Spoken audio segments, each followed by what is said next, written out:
Welcome to the Hotel Tech Podcast. This is the show where we tackle your most pressing issues to bring your business more wins. Keeping up with technology is challenging. Our experts are here to help you figure it all out.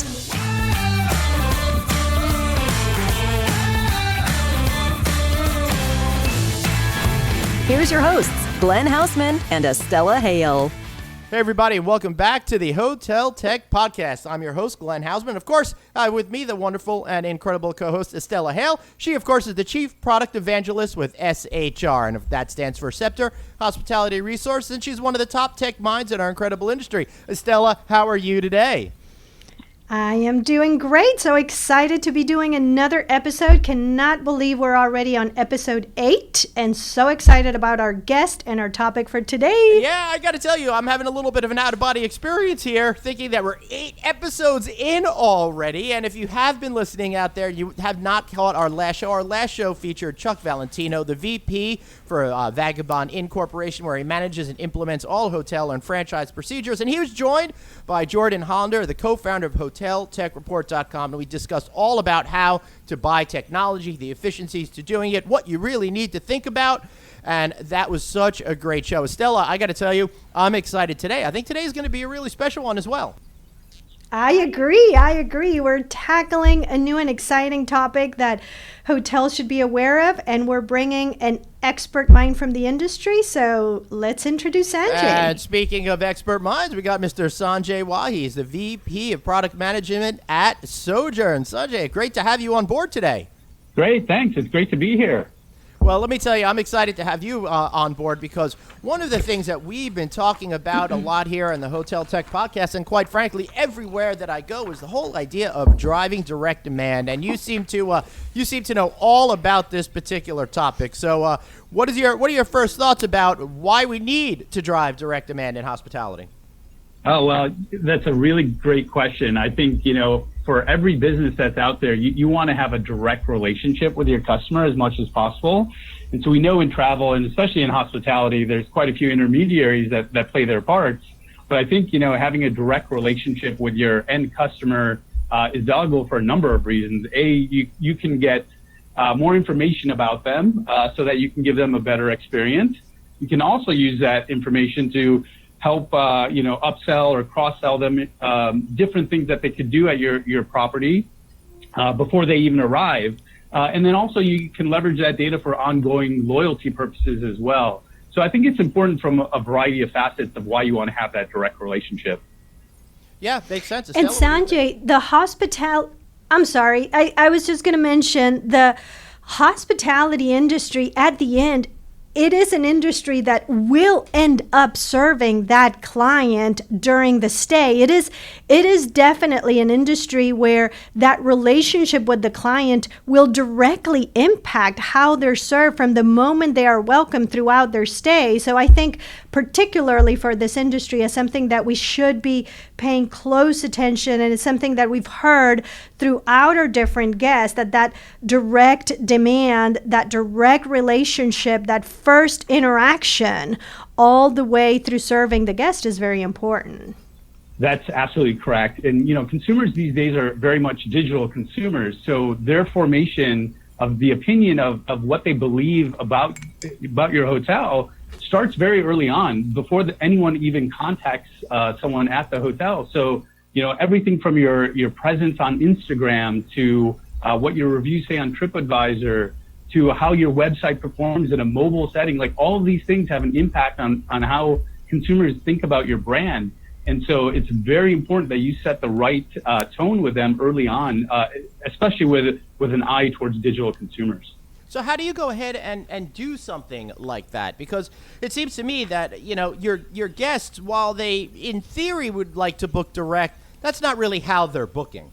Yeah, that's right. I mean, we know just in this industry that, before a consumer actually makes a transaction, they tend to look at many, many different sites. I've seen studies that show, consumers check up to 30 different websites before they book, so that might be a little bit more on the higher end, but they're checking multiple sources before they actually transact. So, things that may start on Google eventually lead them to TripAdvisor, or it's recommendations from their friends on Facebook and Instagram. So all of these things are happening before someone actually makes that transaction. So you as a hotelier, you have to put your best foot forward in all of these digital mediums where possible so you can actually influence them. So, going back to your question, I think it's super important to start with the basics, really, like making sure your rate parity is in check, right? So you may have the best imagery and the best website in the world, but if you're selling a room $50 more than what an online travel agency may be doing, you're at a distinct disadvantage because price is still an important factor when customers choose where to book. And so it's starting with things like rate parity, starting with making sure your website is optimized for photography, for videos, for the mobile experience, for conversion. All of these things matter because you can send a lot of traffic to your site, but if you haven't actually optimized the ability to convert that traffic, you actually could be spending a lot of money that eventually goes to waste. I agree, Sanjay. There's a saying that we have here at SHR, and that is that selling that room, the distribution, that really giving that guest experience and that price parity at a hotel is everyone's job. Even when they are calling the hotel directly, and many times that front desk person does not have the privileges to be able to book or to allow them to go and book on their website the price that they see at an online travel partner. And really understanding that objective of how I'm going to guide the traveler through that booking or that booking funnel if we're talking online, and having the objective of getting them to that direct demand and that direct booking can guide other basic principles like what type of privileges are given for anyone to enable when that guest reaches out in whatever medium to ensure that they can have that competitive best price directly with the hotel. That's absolutely correct. So, once you form kind of those baseline objectives so that you can service the customer appropriately, and rate obviously being a big component of that, once you feel like you've optimized your site, your booking funnel, your ability to ensure you're offering the right product at the right prices, then it becomes time to actually stimulate demand.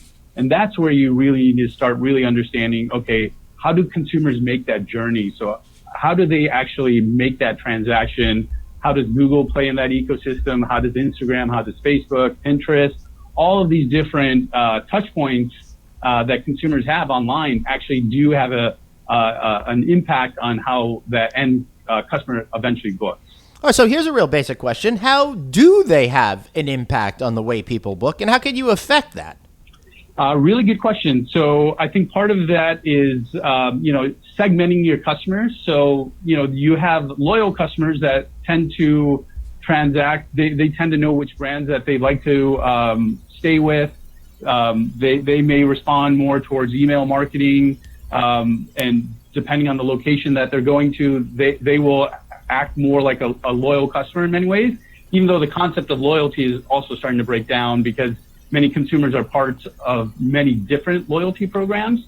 So just because someone's in your loyalty program, you shouldn't think of them as being, quote unquote, only loyal to you. They will be shopping around as well. Yeah. I think that's a great point, Sanjay, before you continue, because I feel like I'm a member of all these loyalty programs. When you're a member of every loyalty program, are you really loyal to anybody? Are you just loyal to the price and the place at the time?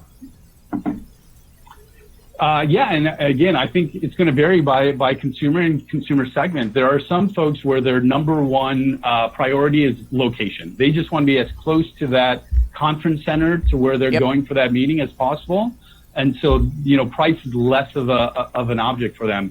And then you get into more leisure-oriented travelers where you want to stay, which neighborhood you want to stay is obviously important. But then price becomes equally important, but so do the amenities that property has. Does it have a swimming pool? Does it have a restaurant or an outdoor bar? Those types of things differ by different types of consumer segments. So I think it's really important to understand how consumers are different, but also what are some of the universal truths that apply across those segments. And I do believe things like price and kind of the quality of the service that they get, all of those things are universal truths that matter across customer segments. I feel like Universal Truth was a Jean-Claude Van Damme movie from 1986. Sorry, Estelle, I didn't mean to. Maybe we're gonna have to Google that. Yeah, so Estelle, take it over from me. About okay, so thinking about the universal truths in stimulating demand, and thinking about what Glenn was saying on the loyalty programs, and Sanjay, you were mentioning about guests being part of many of them. What I think is really interesting, and that is where I think the intelligence of systems, machine learning, algorithms, et cetera, are bringing us closer and closer to, is that loyalty programs are about making someone feel special, making someone feel rewarded, making someone feel that they got something for their loyalty. Well, if you can get that by, like Sanjay say, knowing your segment, knowing the truth about the value that you bring as your property, and making that guest feel rewarded on their steps through the booking, that is the reward that people seek when they join a loyalty program. So in one sense, it is exactly what creates a loyalty program, that if you work with those basics of it, of those universal truths, then can make it obsolete, because they belong to all of them. But yet, if I bring these values, then I am going to be more appealing as a property than the rest of the competition. Does that make sense? That makes absolute sense. Like, as a brand, you want to have a strong positioning so consumers know what your hotel and your hotel brand is about, and then you should continue to accentuate those things through your loyalty program, for example, but also the way that your property is set up, both in the physical world as well as in the online world. And so that's where really having those presence on the places where consumers spend the bulk of their time is super important. So things like Instagram and Facebook, having a presence there is almost table stakes at this point. But to really get those consumers or get in front of those consumers, you also have to invest in online advertising on those platforms as well, so that you can get in front of the consumers that are showing things like travel intent, right? So in travel, unlike in e-commerce where you're constantly buying sneakers or you're constantly buying toilet paper, but you're not necessarily, the vast majority of folks are not always constantly traveling. And so having a data advantage of intent is a massive advantage so that you can efficiently spend your marketing dollars.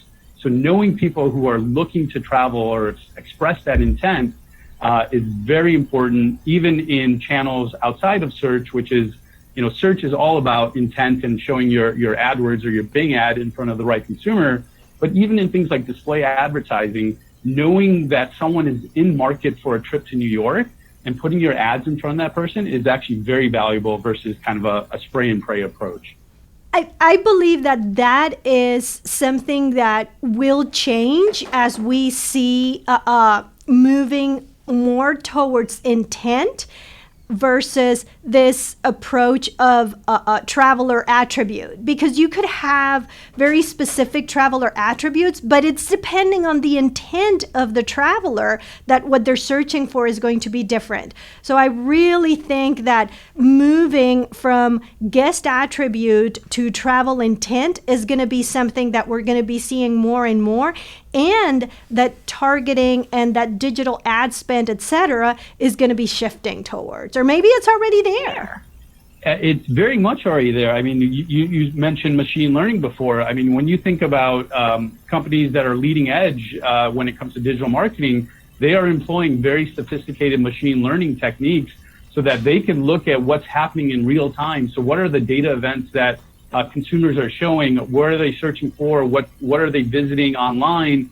And leveraging that to actually score users in real time, so what is the actual travel intent score of that user, and then really understanding where they're going, how long are they traveling for, how many people are they going for, what does it look, are they traveling for business or for leisure, and assigning a value of that booking that could occur, and so that that you can create a value of, if that person converted, it is worth X amount of dollars for us as a supplier.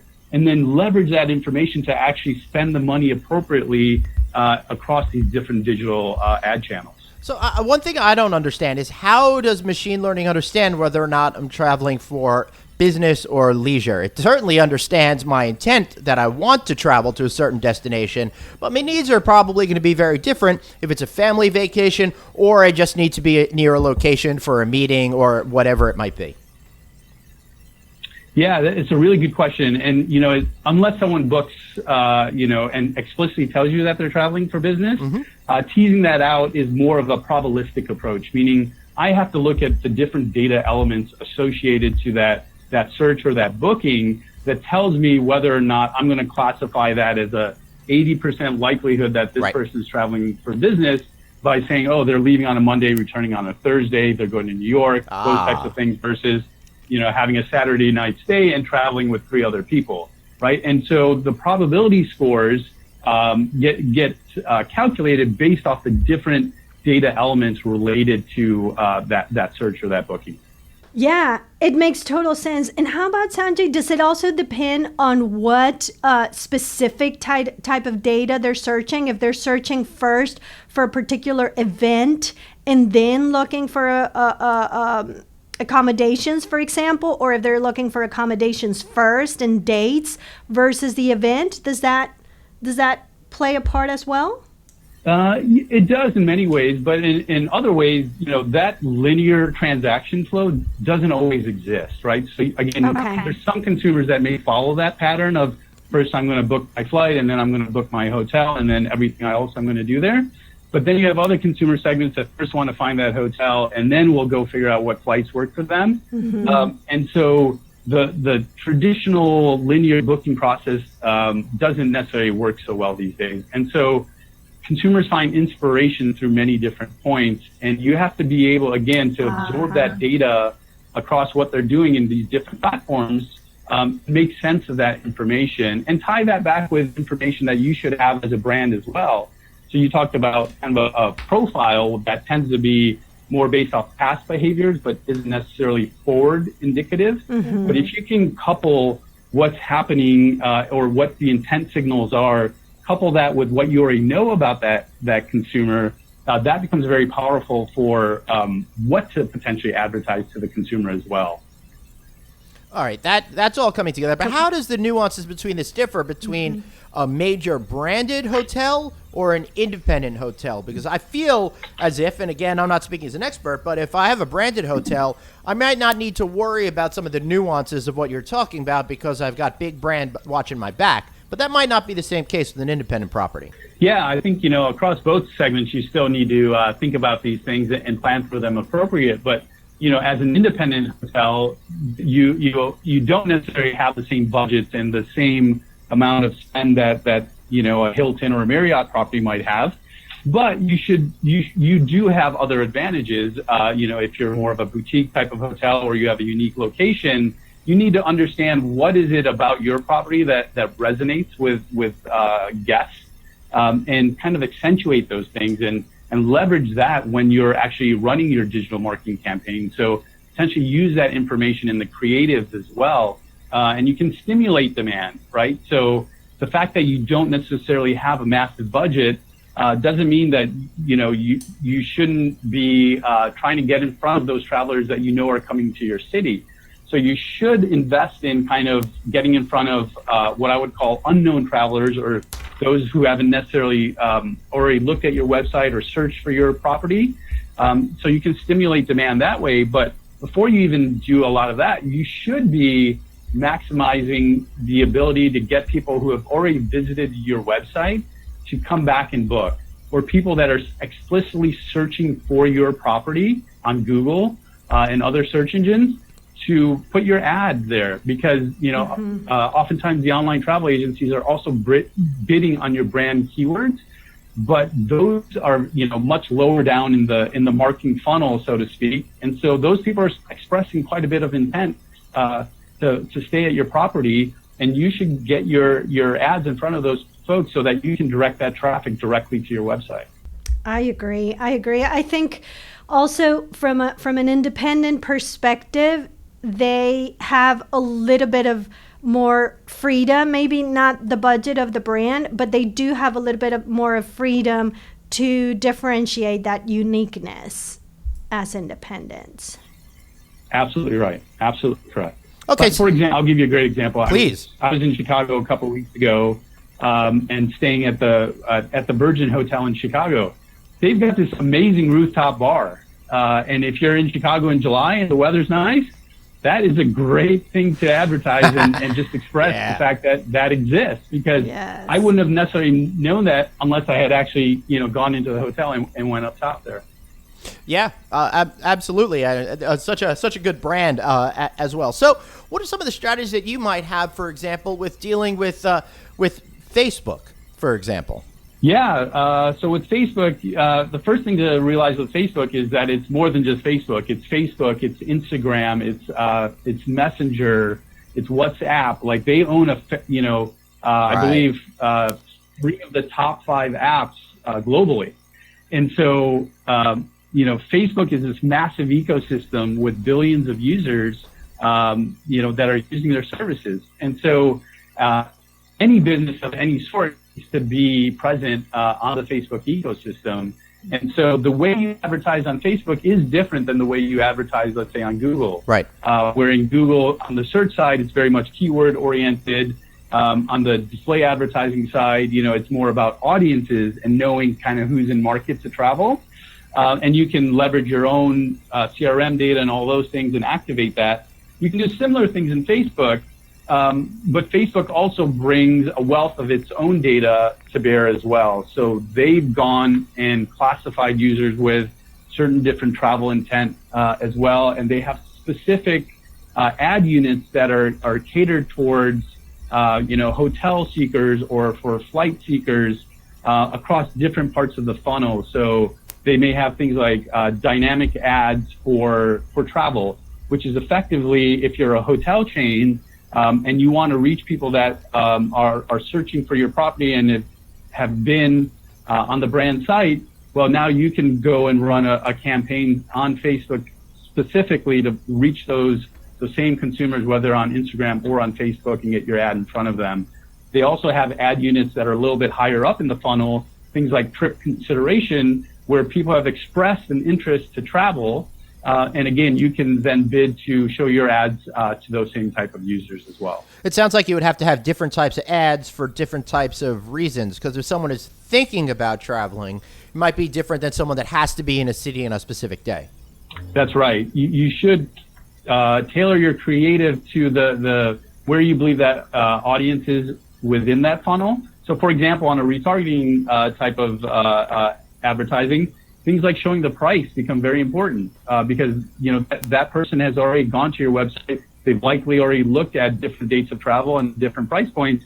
If you can bring back that price into the ad unit itself, that becomes another stimulus to get that user to come back.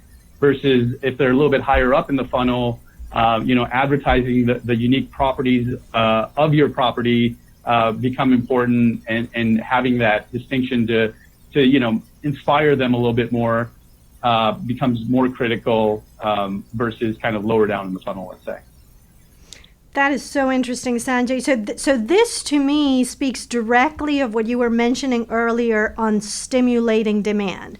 So one of the things that we talk with hoteliers about here all the time is that because guests are going to all of these different points, we hear stats anywhere from 17 to up to 30 points of search when they're traveling, one of those is going to be their website. So we're always saying make a great impression, because one of the points that they're going to search is your site, and try to capture them at that time.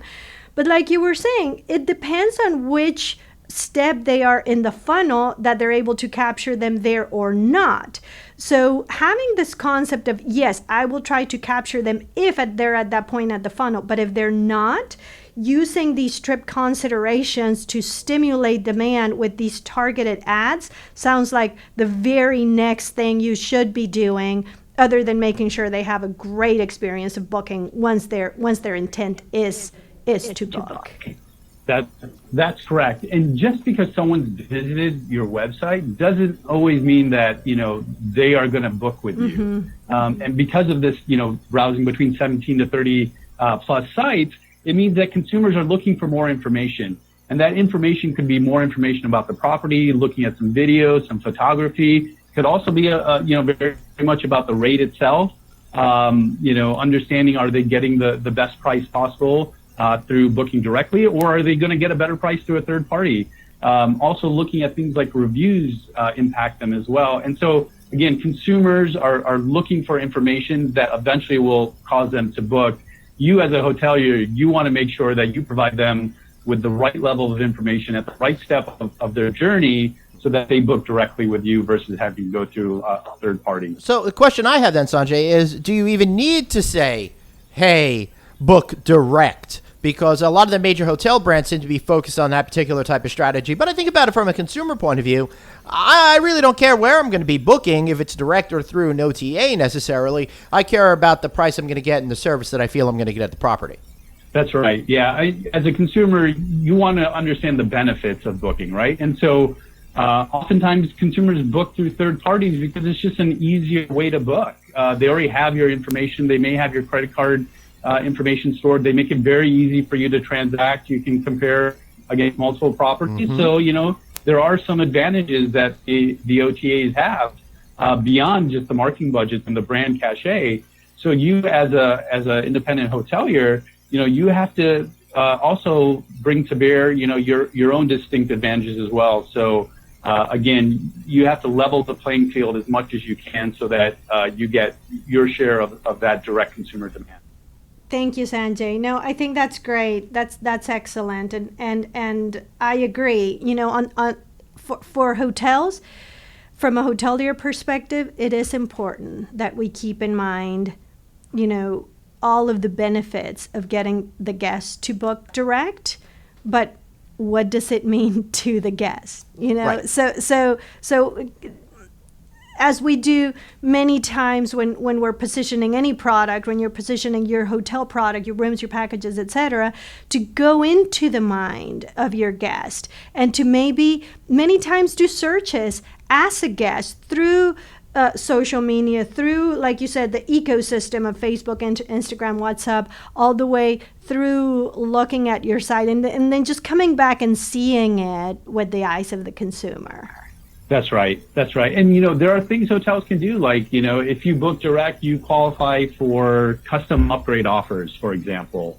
Things like that, a hotelier should leverage those types of things where, they can differentiate why someone should book directly through them versus, effectively getting a similar product through one of their online partners. But if there is an advantage to booking directly, I think it's important for hoteliers to be explicit about that and advertise those types of things as well. Mm-hmm. Right. Yeah, that makes perfect sense to me. So don't hit your guests over the head with the whole notion of book direct, but explain why they should be booking direct as a benefit to them, as opposed to just avoiding booking through the OTAs. Because again, I feel like a lot of the window I have into this is the hoteliers aren't always considering the needs of the guest as much. Any tips on how to get out of your head as a hotelier and think more like a guest when it comes to taking advantage of Google and Facebook and other platforms for driving direct demand?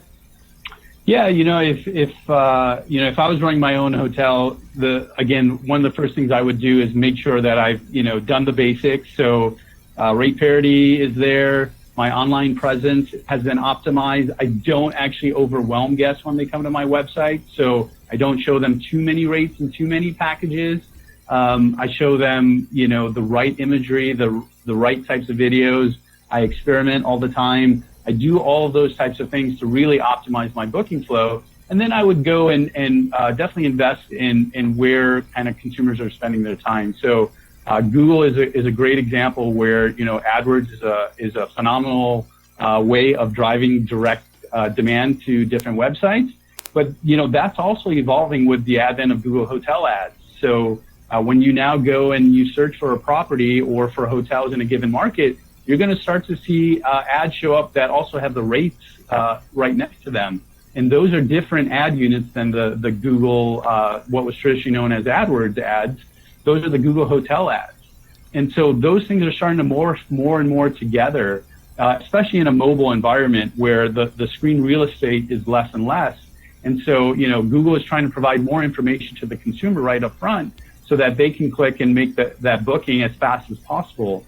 So it's very important that you're in that channel and you're optimizing your presence in that channel in a way that is, also ROI positive for you as a hotelier. And also thinking about what we discussed before, which is really the other half of the internet lives within this Facebook ecosystem, and making sure that you're present there as well, and you're taking advantage of all the things that Facebook and Instagram have to offer, both free of charge, but also from a paid media standpoint as well, because more and more, consumers' attention span is being fragmented, so it's important for you to get in front of that as much as you can. And something that you mentioned earlier, Sanjay, that guests find inspiration in many different and new places. So being in such an important ecosystem, that's a great place to inspire guests to visit your property. Absolutely correct. Absolutely correct. And again, especially the younger demographics are spending more and more of their kind of media time online. So it's very important that, whether it be today it's Facebook and Instagram, tomorrow it could be Pinterest and Snapchat, but you need to be present across all these different digital channels. But it's important really to start with the biggest ones, being search, being Facebook, being Instagram, being display advertising, which runs across the entire internet as well, so that you can get in front of consumers as they spend time online. Terrific. Great advice. Is there anything that we missed, Sanjay, that we should be talking about today before we wrap up? I think, we covered a lot of the highlights, I believe. I think it's important, again, the whole concept of intent, to me, is something that shouldn't be forgotten. So really in the travel vertical, what makes travel unique than other e-commerce verticals is that, the transaction sizes tend to be quite large, but they also tend to be infrequent.